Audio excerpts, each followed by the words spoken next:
بص كده، شايف الكنزه عامله ازاي؟ الله اكبر. طبعا احنا وريني متوقعين كده دلوقتي بس. السكينه متدشدشه. الله اكبر يا باشا.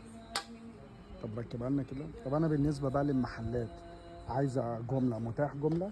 اه طبعا، بالكميات اللي انت عايزها، ولو على السعر ما تقلقش، السعر هنا بص وطلع هيروق احنا عليك. عايزين نخلي المحل يتميز.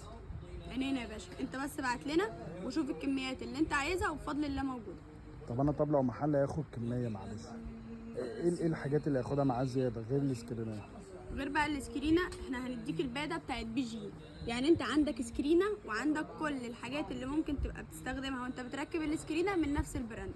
طب كويس جدا. الباده بي جي، السحبه بي جي، الباكت بيجيلك بالمناديل بتاعته، بالوايبس بتاعه، طب ركبي كده باللزقه. بعد اذنك، ورينا كده بقى، عشان ناس كتير قوي محلات بتشتكي من حوار المحل، يعني بيشتكي اللي انت بتحط السكرينه تتملي تراب والجو ده على طول. مفيش الكلام ده. احنا بقى عايزين بقى ايه، فيديو عامل قدام الناس واحنا بنركب السكرين. ركز معايا كده. دشدشنا السكرينه دي كده. يلا يا باشا، ركب لنا التانيه كده.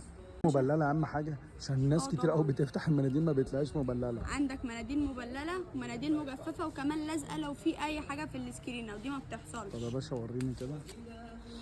انا شامم ريحه المنديل، بص من ميتها، بص يا الله باشا اكبر. المنديل. يلا.